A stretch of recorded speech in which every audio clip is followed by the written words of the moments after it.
Ces enfants déficients auditifs, trisomiques et handicapés moteurs, à l'image des gens normaux, reçoivent une éducation de qualité à l'école spécialisée pour enfants déficients auditifs et SEDA de Yaoundé, ce qui leur permet de mieux s'épanouir et s'intégrer dans la société. Nous avons des enfants qui sont des sourds, qui ont pu s'insérer dans la société, qui ont pu être autonomes, qui travaillent. Ça, ce sont de bons résultats.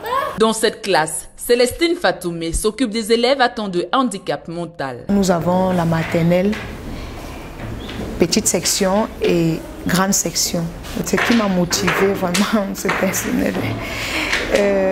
En classe de première, j'ai eu une copine qui était tétraplégique et j'ai eu une affection pour elle qui m'a amenée jusqu'à aujourd'hui à aimer ses enfants et enseigner, à travailler avec eux. Ambiance studieuse, nous sommes en classe de 7e année, l'équivalent du CM2. Ces enfants ont un seul objectif en tête, réussir avec mention le CEP. Un objectif à leur portée selon leur encadreur. En tant qu'enseignant titulaire de cette classe, les statistiques que je fais, c'est déjà au-dessus de la moyenne parce que il n'y a que deux brebis galeuses qui peuvent, mais nous avons espoir qui seront à la hauteur. L'école spécialisée pour enfants déficients auditifs offre aussi à ses apprenants un centre artisanal qui permet d'éclore leurs talents. Cette classe a été créée pour les enfants qui ne peuvent pas aller dans les collèges ou des lycées d'enseignement général.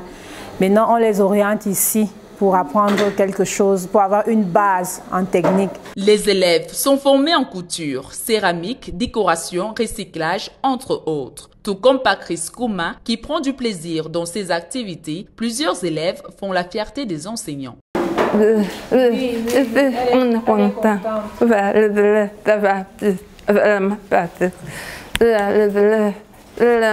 La couture, la teinture, beaucoup de choses. La formation, je travaille pas. Je suis content parce que maman tout, ils font comme maman. Pour mener à bien les missions qu'elle s'est fixées depuis sa création en 1972, cette école a besoin du soutien des âmes de bonne volonté. Nous avons besoin des aides pour fonctionner. Nous sommes une école privée qui fait dans le social. À ce titre-là, nous vivons beaucoup plus des dons. Donc vraiment, l'école est ouverte. C'est même à base de ces dons-là que l'école vit jusqu'à aujourd'hui. Parce que nous ne pouvons pas dire que nous comptons sur la scolarité des enfants comme dans d'autres écoles privées pour pouvoir peut-être payer les salaires du personnel. Non. Pour rappel, l'école a été réhabilitée en juillet 2023 grâce au financement de la fondation Kylian Mbappé. Cependant, le combat pour l'inclusion des enfants à besoins spéciaux demeure une réalité.